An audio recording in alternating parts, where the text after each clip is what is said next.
Praise Lord pastor, ഞാൻ ജൂണറാണ്. എനിക്കൊരു സാക്ഷ്യം പറയണമെന്നുണ്ട്. സമയം ഉണ്ടെങ്കിൽ ഒരു സാക്ഷ്യം പറയാമോ? ഒരു കൂടുതൽ സമയം ഞാൻ എടുക്കത്തില്ല. പറഞ്ഞു പറഞ്ഞു പറഞ്ഞു. Praise Lord. ഞാൻ നിങ്ങൾ എല്ലാവർക്കും എനിക്ക് വേണ്ടി പ്രാർത്ഥിച്ച ഒരു പ്രാർത്ഥന വിഷയമായിരുന്നു. കഴിഞ്ഞ ഒക്ടോബർ മാസം 14 എനിക്കൊരു ആക്സിഡന്റ് ഉണ്ടായിട്ട് 2 കൈയും ഫ്രാക്ചർ ആയിട്ട് ബെൻസം പാസ്റ്റർ കൂടെ ഉണ്ടായിരുന്നു ആ സമയത്ത്. പാസ്റ്ററാണ് എനിക്ക് കൂടുതൽ ഹെൽപ്പൊക്കെ ചെയ്തു തന്നത് ജാമ്നഗർ വെച്ചിട്ട്. അത് എനിക്ക് ആ സമയത്താണ് എനിക്ക് സർവീസ് കണ്ടിന്യൂ ചെയ്യണമെങ്കിൽ എനിക്ക് മെഡിക്കൽ ഫിറ്റ്നസ് വളരെ അത്യാവശ്യമാണ് സർവീസിൽ ഇന്ന് ഈ സമയത്ത്.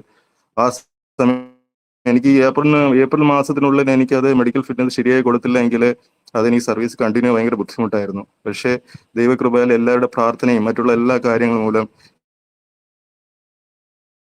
ആയപ്പോഴും ഇനി എന്റെ മെഡിക്കൽ ഫിറ്റ്നസ് എല്ലാം ക്ലിയർ ആയി.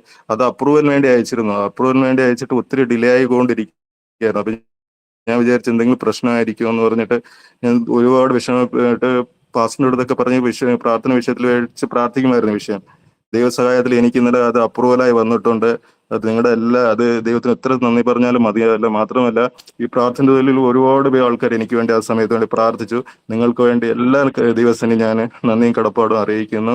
ദൈവം നിങ്ങളെല്ലാം എന്ന് വെച്ചാൽ ദൈവം എത്ര കാലം ജീവിച്ചാലും ദൈവത്തിന് സാക്ഷിയുള്ള മക്കളായി നമ്മൾ എപ്പോഴും പ്രാർത്ഥനയിൽ ഊന്നി നമ്മൾ ആവശ്യങ്ങൾ ഒരിക്കലും അത് കിട്ടിയെന്ന് സമർപ്പിച്ച് പ്രാർത്ഥിക്കുക. തീർച്ചയായിട്ടും ദൈവം നമുക്ക് തന്നിരിക്കും. നമ്മളെപ്പോഴും പ്രാർത്ഥന വിഷയത്തിൽ എല്ലാ കാര്യത്തിലും അതുപോലെ തന്നെ സ്ഥിരമായിരിക്കുക. പ്രാർത്ഥിച്ച എല്ലാവർക്കും ഉള്ള പ്രത്യേക നന്ദിയും കടപ്പാടും അറിയിക്കുന്നു. ദൈവം നിങ്ങളെല്ലാവരെയും ധാരാളമായി അനുഗ്രഹിക്കുമാറാകട്ടെ. Praise the Lord.